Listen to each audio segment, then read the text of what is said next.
Hi and welcome again. This is my third video that I'm posting on compassionate leadership. Last week I discussed and provided an example of compassionate leadership. This week I'm going to chat about what to do if you're going to a meeting which might be difficult, and to provide you quick tips as to how to step into meeting compassionately.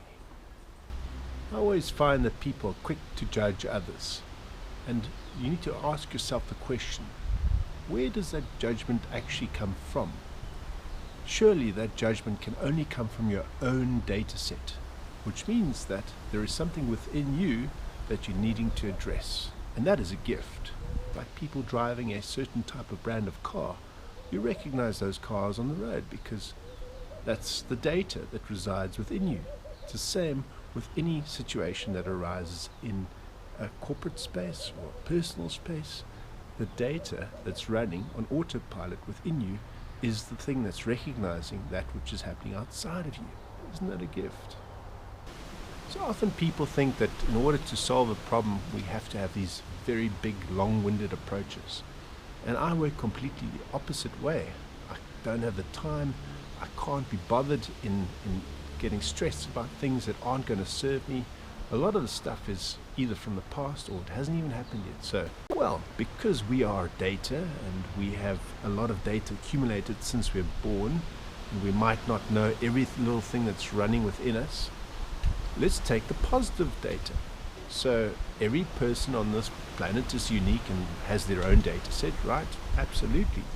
So let's say I have a great experience that I felt really happy about, and I wish that moment could last for a long time. That's the kind of feeling of joy and happiness that you want to take into a meeting.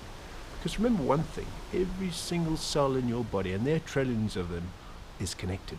So if you recalibrate one cell, it means that your whole body recalibrates, right? Absolutely.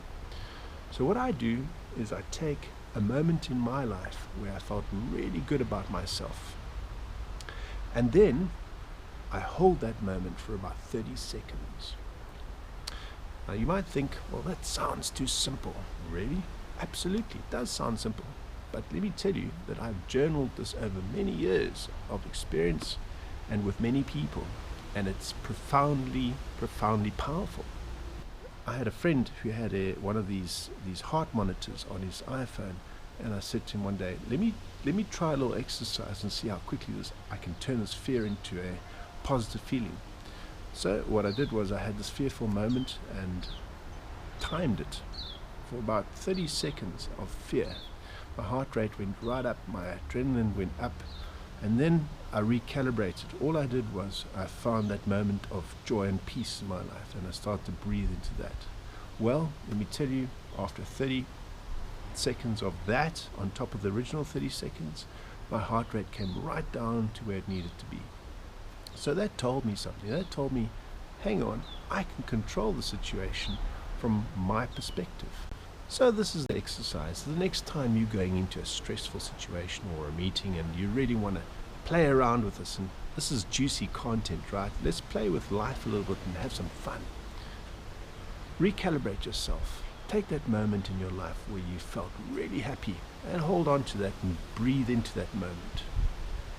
And notice as you walk into an environment, try not to judge others in that environment. Try and keep your mind as empty as possible and remain neutral and keep focusing on that positive feeling.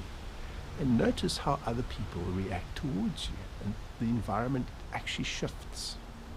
Very powerful. I'd love to hear your comments and feedback. So please, once you've tried this in a week's time or a couple of weeks' time, let me know.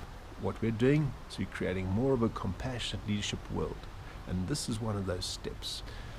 We can all do this together, one step at a time, one meeting at a time. Thanks for watching. I'm Rex.